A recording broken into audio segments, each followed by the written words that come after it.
Ireland voted to remain, Scotland voted to remain. We're all going to get upset and excited about this withdrawal agreement going through today. The biggest impact it will have is potentially upon the union of the United Kingdom.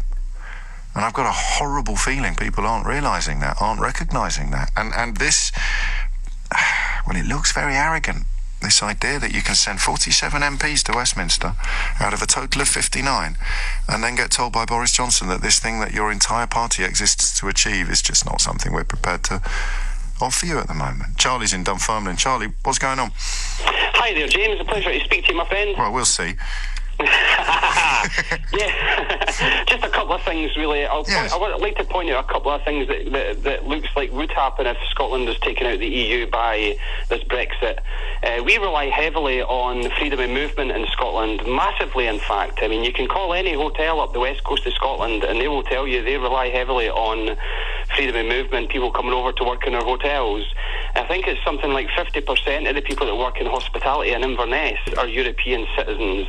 And also as well, this agreement... But that will be true in you know, on the south coast and on the east coast in Yorkshire and all that kind of thing as well. It's not a uniquely... They chose to leave, that's the main thing there. But, I mean, another thing as well, this withdrawal agreement, it kind of puts us at a disadvantage with Northern Ireland. Why? Because, well, Northern Ireland's going to be, what looks like anyway, for the next 4 to 6 years, they're going to be in the single market and the customs union, or at least have access, which is basically going to mean that some companies may well leave Scotland to go to Northern Ireland. We're going to be at a competitive disadvantage with Northern Ireland with that alone. That's huge, isn't it? And again, this is the London-based media not recognising issues of national, in fact, stroke international importance. Yes, this is another thing that really annoys us up here in Scotland when it comes to nationalism. Scottish nationalism is completely different from any other nationalism in the world, it would seem. Well, that's quite a big claim. English, I mean, our nationalism is not defined on your colour or your ethnicity. It's basically, if you want to live in Scotland, you're Scottish from day one.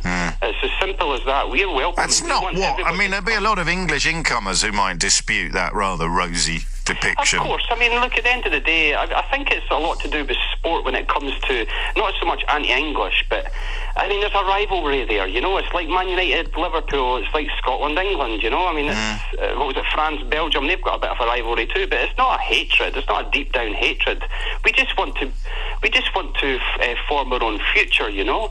But back to the 45% of the vote. I've been hearing for the last few days there that Boris Johnson's got a mandate and Nicola Sturgeon hasn't. I mean, he's got 2% less, although it's obviously millions more people. But he's got 2% less of a majority of a victory than Nicola Sturgeon. But I just... And yet, for the record, the independents, most polls have still only got support at about 48%. But what you're suggesting and what go down. That's the thing, James. Independence polls for independence, they're not going to go down. It's not like it's going to go down to 20%. Well, unless Brexit turns out to... Don't laugh, all right? Promise you won't laugh? Okay. No, you just laughed. I'm a cheery fella. Yeah, okay, thank you. Unless Brexit turns out to be brilliant.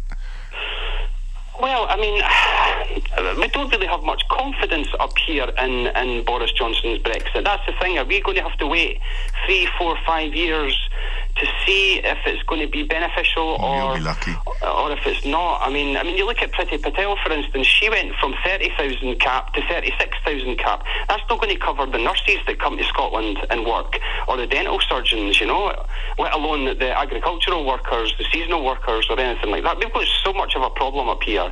And the fact that we're not even getting listened to down south in Westminster... well, that's the bit I struggle with. The bit I really, really struggle with is you know, number one, as a quite a patriotic person in the purest sense of the word, the country about which I feel patriotic includes Scotland. And that seems to be missing from a lot of the analysis at your end of the telescope. But at this end of the telescope, the idea that your concerns are equal to ours has been absent arguably for generations. 12:43 is the time. Estelle.